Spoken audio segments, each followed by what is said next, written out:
My mentor told me, get comfortable being uncomfortable because that's where growth begins. And when a guy walks into the room, he sees the computer, the phone, and the desk. That's it. When a woman walks into the room, she sees the carpet, the chair, the light fixtures, the windows, everything, right? If you want to make progress, you just have to take the bull by the horns and make it happen. And one of the other things that I love to tell women is stop saying trying. You're working on something, because do is get things done. Yeah. And the more you remove trying leaves the window of not succeeding. But when you're working on something, you're actually focusing on what needs to get done. Emotions, in my mind, can be a superpower if you use them the right way. And so when you said that, I think that's huge. I think you can't look at it as a weakness. You have to look at it as a superpower if you direct it.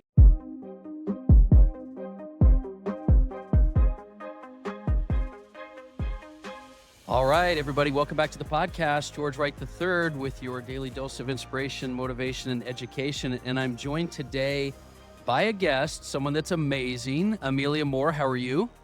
I am wonderful, George. How are you today?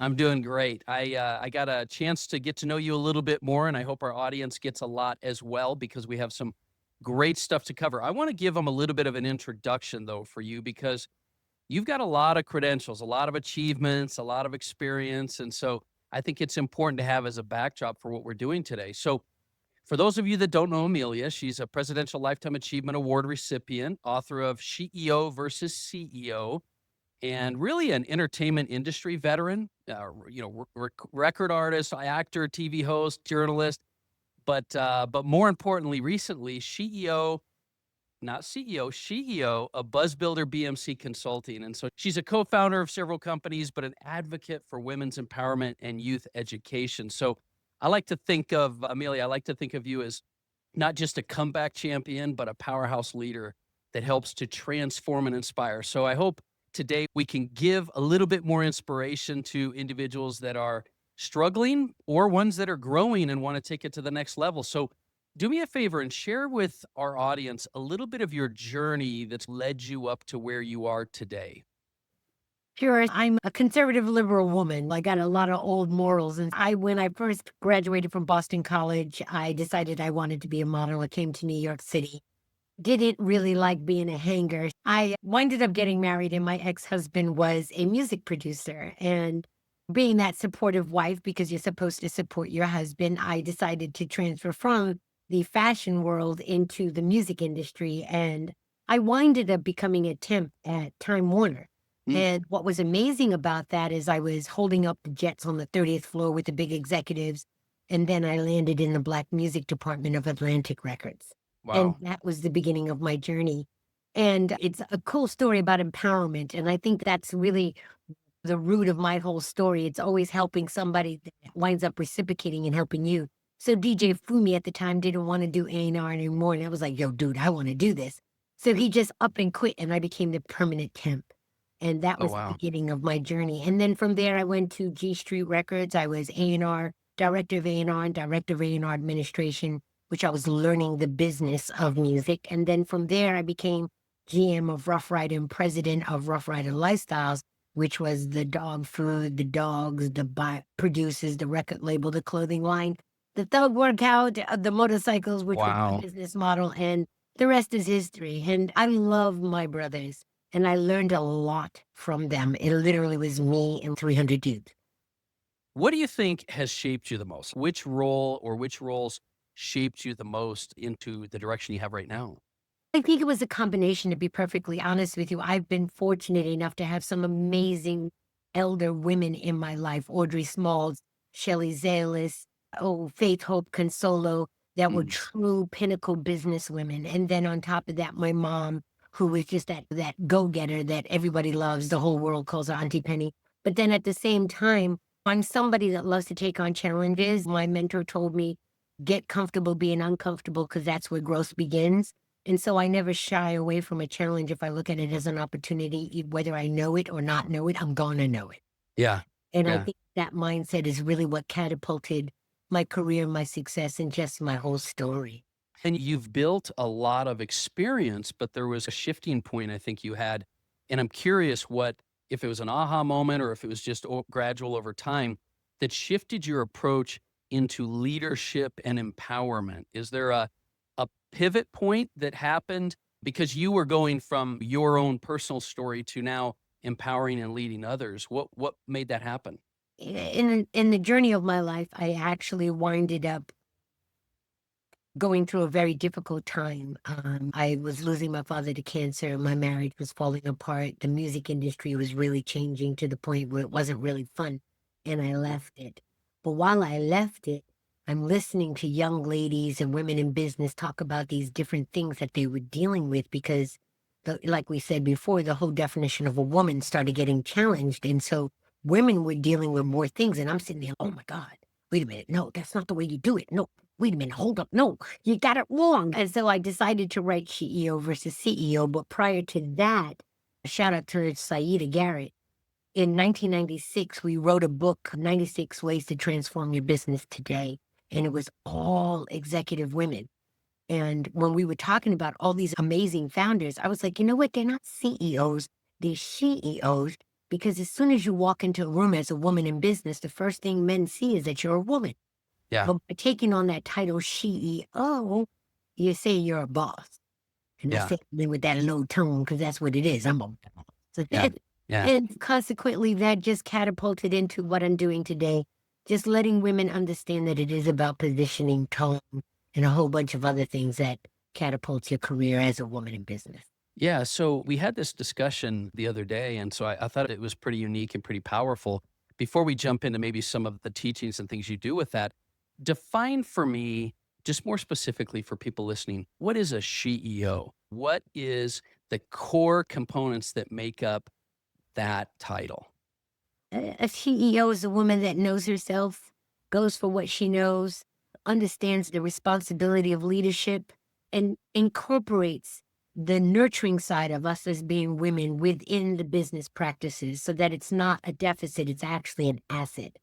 And when you become an asset, they look at something else instead of, they look at your assets Yeah. instead of something else. Yeah.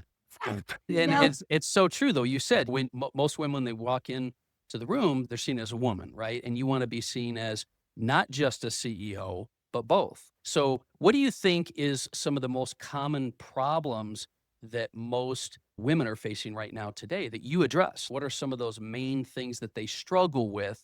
Not just the recommendations we'll get into of what to do and how to move forward and how to roll with that, but what are the things that they're challenged with in business specifically? I think there's a plethora, but the main things is first being heard. A lot of times you make a suggestion in a meeting, everybody's yeah, yeah, and then another guy 2 minutes later says the same thing, and everybody's, oh, that's a great idea. I was like, "No, hold up, I just finished saying." Yeah. The second thing is understanding how to position yourself so that you are seen. A lot of women as nurturers, we tend to take the back role, but that's not really the positioning that you should be doing. I'm like, if you're the best and nobody knows, what are you? Hmm. So you have to be known. And I think the third thing is understanding how to not only play your position, but look at the next position. Men are very good at that. They always are thinking about what's next. But we as women tend to get comfortable in where we are Yeah. instead of challenging ourselves to say, what is next? And Mm. so I think if you put those three things together, you've got your business model of what you need to do, what you're not doing, and how you can continue to succeed. Yeah. Yeah. I think that's so true. And while everyone's different, it does come back to that idea. And I love how you put the SheEO title because it's an identity that you accept and become in order to have the responsibility of your own life and moving forward. So you put together this, you've got a lot of different stuff you've been doing over the last a while, in addition to building your own authority, but you've got this masterclass as well from She to SheEO. Tell me about that, just so I get a feel for what that involves. Again, I understand that we as women are nurturers, and that's a beautiful thing. That's the asset that we have that men don't necessarily get nurtured the same way. So it's understanding that because you are a female, the she, Yeah. it doesn't prohibit you from being the boss, the SheEO. So what is that process? What are those necessary steps? What is the mindset shift that you have to take so that in your giving spirit, you're not taken advantage of? Mm. There are a lot of women that are. So it's understanding how you're being described, understanding that your reputation reps you, understanding I have this one term about There's time and place, and a lot of women go into business and they do manhunting for their husband, but that's not the time nor the place to do that if you want a career. Yeah. So it's different things like that that you really must understand perspective. Yeah. Well, you give a lot of strategies, and I think there's a lot of strategies and tactics on how to be effective and move forward. But do you find that there's a lot of mindset shift that has to happen as well? Is that a struggle that a lot of women have that you feel like you've been able to get inside the perspective and help with? Because I think like anything else, how you see the world and your perspective is all your mindset is going to become your reality. Do you find that's the case with a lot of the women that you're working with? Absolutely. One of the major things that I love to tell women, women tend to look at everything. I always do this one part in my masterclass. When a guy walks into the room, he sees the computer, the phone, and the desk. That's it. When a woman walks into the room, she sees the carpet, the chair, the light fixtures, the windows, everything, Yeah. right? So because you have this omnipresent perspective, learn how to curtail it or box it in so that you are, in fact, focused. Mm, Sometimes we as women focus on details that don't really matter. And so it mm, blocks or confuses the conversation or the direction. So that's one of the first things. The second thing is understanding that as a woman, you have an additional challenge. And it's okay. Once you accept it, you can grow from it. So I love to say anything after but is BS. Stop that. Because most of the time when you say something, you're identifying what the problem is and then you excuse it. And we tend to be in that denial type of state so yeah. that we can adjust to the circumstance. Remove that, and then you're Yeah. really looking at the truth. Yeah. I love that. It's one of the reasons why with our Daily Mastermind podcast and in community, I put together the Prosperity Pillars poster, which is I create my life. I take personal responsibility because at the end of the day, it doesn't matter who's right, who's wrong, what situation is there or not. If you want to make progress, you just have to take the bull by the horns and make it happen. And so I think it is good to not only identify the most important things, but to create that layer of focus. And I think you're right. It's driven by your perspective and reminding yourself that there's certain things that are going to move the needle and certain things that aren't. And you've got to be focused on those. And I love that you put that so poignant. And one of the other things that I love to tell women is stop saying trying. You're Mm, working on something because do is get things done. yeah. And when you more you remove trying leaves the window of not succeeding. But when you're working on something, you're actually focusing on what needs to get done. I love that. I think it's a philosophy and a filter in life that people have to learn. They keep pushing for success or validation, and they don't realize that the failure and the trying is the path. It is the gateway. It's Les Brown, who I've had speak for me many times over the years. He's getting a little older now, but he's still like the OG as far as I'm concerned with personal development. He would always say, you got to fail faster. Failure is the gateway to success. And so when you stop, the idea behind it is that when you stop worrying about getting the win and you start accepting, enjoying the trying and enjoying the path and the failure, the rest will just come automatically. And it's hard to accept that, especially if maybe I obviously can't speak for that perspective, but a woman that's trying to get things done, you want to get validation, you want to get recognition, you also want to move forward with your career. It's hard to be okay with just failing and trying, but it literally is the path that's going to get you there, right? Yes, exactly. But the reason why I say work is because you got to put in the work. Yes. And when you put in the work, you're actually looking more at what you're doing as opposed to Mhm. what you're attempting to do. Is that mind shift, that mindset mind shift. Because when you're trying to do something, it's, "Oh, I tried to do this, but I'm working on this," whole different attitude. And Yeah. if it's not working, you're really looking at why it's not working. But if you're Mhm. trying, yeah, okay, I tried and it didn't work. You know Yeah. what I mean? Yeah. So that right there is just this whole energy shift. And we Yeah. as women, we thrive on that. You Yeah. know, and it's using the emotional side of us to our advantage. Oh, that's good. I really like that because I think a lot of times, at least I've had these conversations with my girl, and I tell you, she's more emotional than I am. I'm much more logical, but emotions in my mind can be a superpower if you use them the right way. And Correct. so when you said that, I think that's huge. I think you can't look at it as a weakness. You have to look at it as a superpower if you direct it. If not, it can be a weakness. Emotional intelligence is really important. Right. And the lineation of that is to stay factual.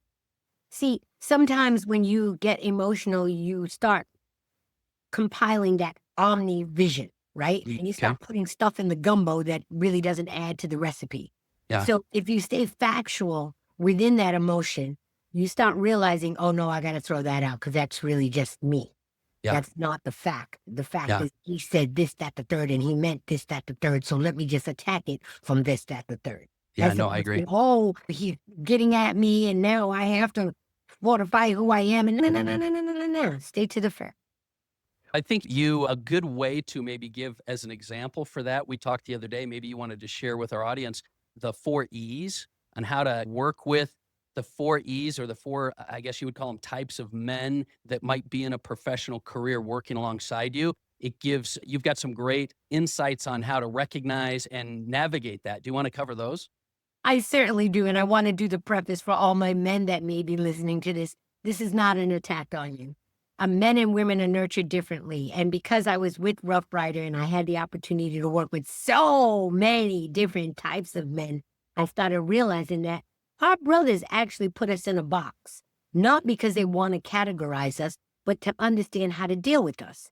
So if she's an emotional person, they tend to go easy on the verbiage. If she's a overdriven, they tend to limit how much they want to give her so that she stays focused. So what I did is reverse that. So the 4 E's are very simple. The first one is the emperor. The emperor is the gentleman that really takes you underneath the wing and wants to see you fly. He's your big brother, right? But be careful of the false emperor. The false emperor is the dude that really is not too comfortable with you being in the room, sees you as a challenge, and so acts like your friend just to find your weakness to give it to the rest of the men. Mm. And the way you can differentiate the two is a real emperor will say, Amelia, come into this room and just listen. I just want you to know what's going on. A false emperor will say, Amelia, I need you in this meeting. Doesn't prep you on the details, knows your perspective, and puts you in a room that when you speak your perspective, because you don't know the tone of the room, you might be damaging your reputation because you're going against what the norm is. It's the setup.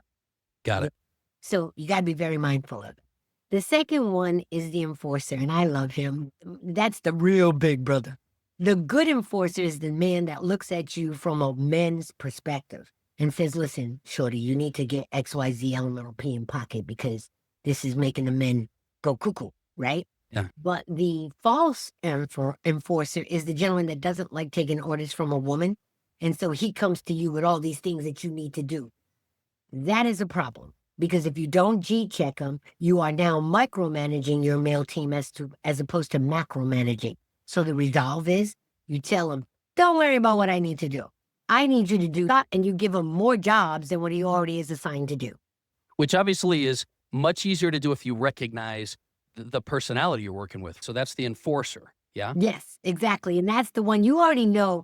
When somebody gives you critique, especially my brothers, you can differentiate the ones that are just giving you stuff to do because it's nitpicking Yeah. versus the ones that have really critically and analytically looked at your procedure and your process and said, listen, this might go smoother. Yeah. Your objective is for it to be smoother, not just an algorithm of tasks. Yeah. The third one my brothers laugh at all the time, but my women really need to understand this and recognize it. That's the egghead. The egghead is the dude that just doesn't want females in the room. He doesn't like you, will never like you, but you have to deal with that. So the best way, and this is specifically to my project managers, because I see it happen so many times. As women, sometimes we'll make an idea and they'll just say, the men in the room will say, I don't like it. And they just move on. Whereas, and that's usually the eggheads that do that. So you as a SheEO must manage that potential discord by saying, listen, Paul, I know you're not going to like it. He's the egghead.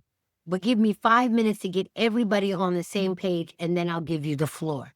What that does is no longer can he just say, I don't like it. He now has to quantify his disdain. But on top of that, it also gives you the opportunity to get control of the room again. Yeah. And if he does like it, you now have another feather in your hat, looking like the genius that you are, and exactly the asset to the team. Yeah. But- And something interesting to note is all of these examples you're giving are just ways that you can empower yourself, regardless of your environment, to be the of your life. Exactly. Yeah, And oddly enough, a lot of feedback that I got from women and men was like, yo, we could actually apply this in my personal life. for But sure. the last of the 4 E's is the most important. And these are the guys that I love the most, women, CEOs. This is your pillar. This is your everyday bro. Your everyday brother comes into work, does his job, never causes a problem, never complains, just does what he needs to do and goes home. But if he complains about you, your problem that was this small now becomes this big, and that nasty B word starts getting associated with you, of Yeah, which I have a redefinition, and I'll tell you that later yeah. of that word. But so every day, and ladies, I do mean this every day, you got to say, hey, Michael, how are you today? You know what I mean? Listen, I know, Amelia, if I ever have a problem with you, I come to you first. Exactly. Because then the complaint never gets magnified. It stays personal, quiet, and resolved. Just that easy. Yeah. It's interesting to note that these four different types of men that you would be working with are also a perspective you have to take. And so I'm curious your thoughts on whether you are a coworker, identifying ways to work with these, and whether or not you are a leader. Because if you're a lead, and probably the same strategies and tactics, I'm sure work together, but are they different? Because if you're a coworker with these versus a leader, do you adjust your tactics? The odd thing is, it doesn't matter whether you're a leader or a That's what I coworker. thought. These personality traits exist, and the sooner you can identify them and then mitigate the damage that it applies to your reputation, because your reps you, the Yeah. less that they can say, the better you are. So if you know how to mitigate that and by understanding the personality, you work better with them. It's really understanding the differences to actually focus on the similarities and strengthen the corporate DNA within the team. Yeah, it's you and I had this conversation yesterday where you've now had this experience and you've been able to craft the narrative and the structure around these strategies and tactics you can use to truly be the CEO. But I want to regress just a little bit because you had made some comments yesterday to me about the fact that you were not always this way. Hence, now, it's interesting to note to our audience, Amelia's name in her Zoom links and things like this is Amelia is More. Her name is Amelia Moore, but it's because you have truly taken on this identity yourself, but you were not always that way. In other words, a lot of people might look at you and say, you're the authority in this field.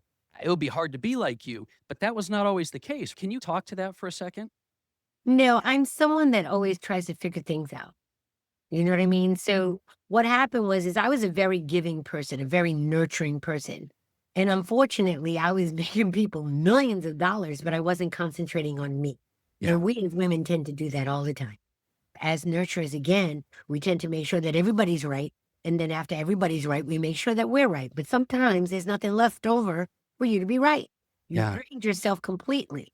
So the order, I'm a very spiritual person. So the order I have learned is God, you, and everyone else until you have children. Then it's God, your children, you, and everyone else. But when they're grown, it goes back to God, you, and everyone else. Yeah. And always challenge yourself to make sure that you're at peace with you. So I always tell people, find your passion.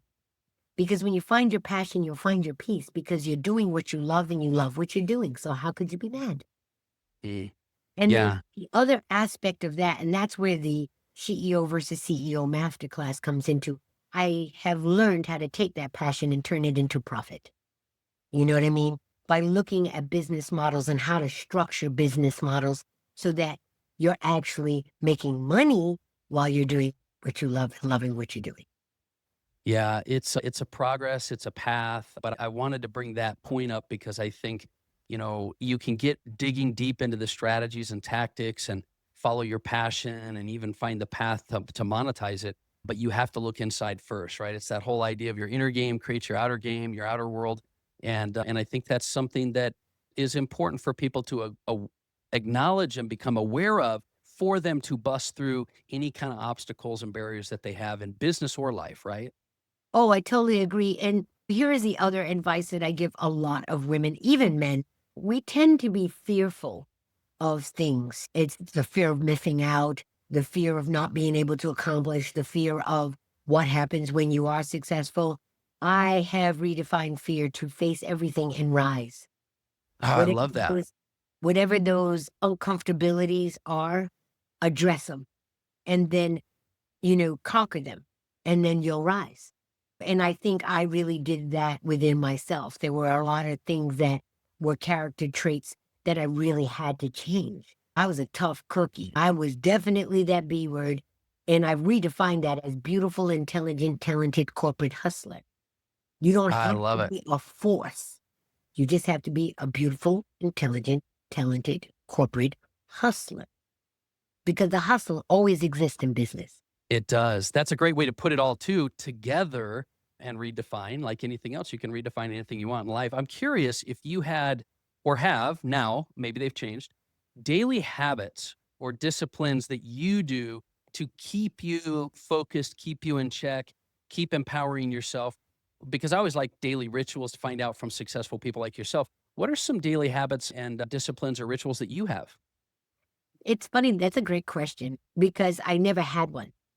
And now, because I'm Mm, really focusing and being more disciplined and obedient to what my calling is, I now have rituals. So I mentioned earlier, I'm a spiritual person. So every morning I say a prayer, I ask for God to lead my steps. It's odd because usually some ideas come into my head like, boom. The second thing I do is I review my to-do list.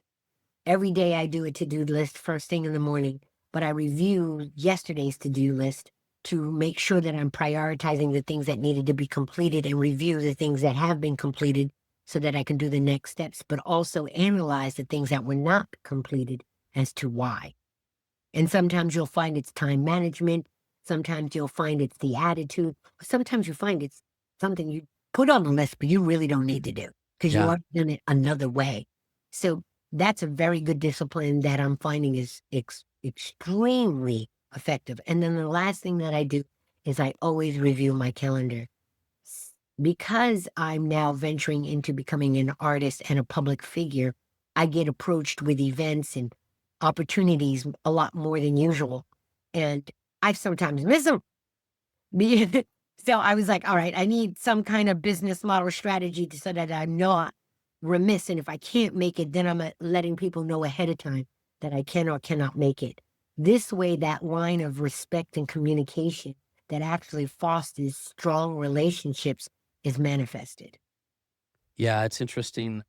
I also co-host the Franklin Planner podcast, and it's very much centered around mission and purpose focused, but also first things first. And it's a lot of these topics we talk about where we talk about empowering yourself and following your passion really don't go very far unless you prioritize yourself first. I wanted to ask that question, and you answered it like most very successful people, is that you start your day with you. You focus, you tune in, you create the like litmus test for the day, what's important to you, then you go. And it's interesting how many hustlers I see out there that just wake up and start jumping into emails and productivity, and which honestly is for everyone else. You forget to take care of you first. And so I love hearing that you do that because if your priorities are really God, then you, and then everyone else, you have to start with you. And Yeah. you also said you didn't have rituals. And I think that is a common denominator for very successful people is that none of us are perfect. And if we don't have some boundaries and structure, we get off track very easily. This is a very distracting world we live in. And so I love that. Like me, like I have that hour in the morning where it's prayer and meditation and focus and then get your priorities straight. So I love that you said that. And I'm sure they adjust over time, right? You've Oh, yeah. adjusted your things. Yeah. And that's the other thing I talk about in my masterclass. Allow yourself the freedom to do that. Because sometimes we get in the monotony of life and then we get bored with life. So allow yourself to say, okay, today I'm not going to do that because I'm all good and I just don't feel like doing that. That's okay. Yeah. That's Gotta okay. have a little But patience don't for make you. it a habit. Yeah. Don't make it a habit because then you're counterproductive.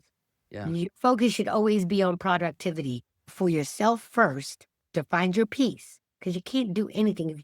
It's that life-saving trick. If you can't save you, you can't save nobody else. Got to be good. So And if true. you're good, you can then help somebody else because you have the strength, the mental capacity, and everything else you need to extend yourself. Yeah. That is such a great piece of advice. I know we're out of time, but is there any specific, I know we could go forever, right? Is there any like maybe advice or tips or something you would give?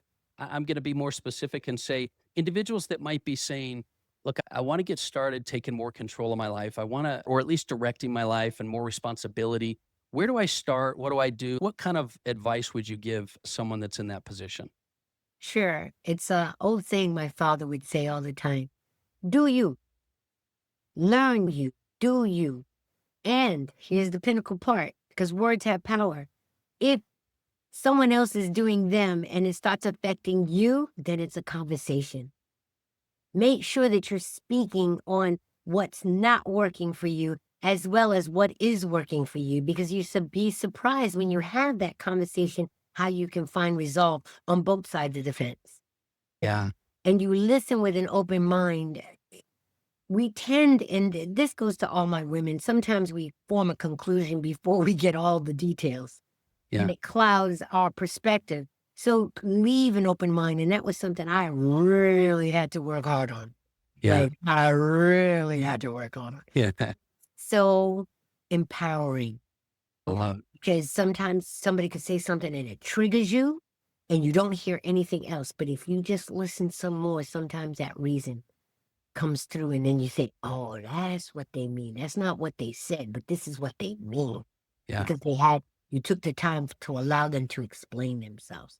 So ladies, do that, please. Do that. Yeah. And do Sorry. you, that's do you is Do great you. advice. You're given permission. You can do you. That's great. So how And can know, people, one last thing. Yeah. Know that when you look at other people, that doesn't mean that you can't do that. Yeah. I see so many people say, oh, that's you. That's not me. No, that can be you if you so choose to do. Yes. Yeah. It's never too late to start creating the life and being the person you want to be, but you just have to take steps. You just got to move forward. I love that. So where can they find you? Where's the easiest or best place for people that are listening to this to connect with you? So my brand is Amelia is More. My name was not popular, but it's now super popular. And so Amelia is More, there's only one. And it's all one word because I'm more than what you bargained for. So it's AMELIAISMOR. Play Love on. it. And you just Google that, guys. It's all my social media. It's everything you want to find. You'll see interviews, you'll see articles, you'll see everything. And, you can go to www.SheEO, that's SheEO, VSCEO.com to find out about my book and just, read through it. It really, there's a lot of good, solid information, both for men and women, because sometimes guys don't realize what they do.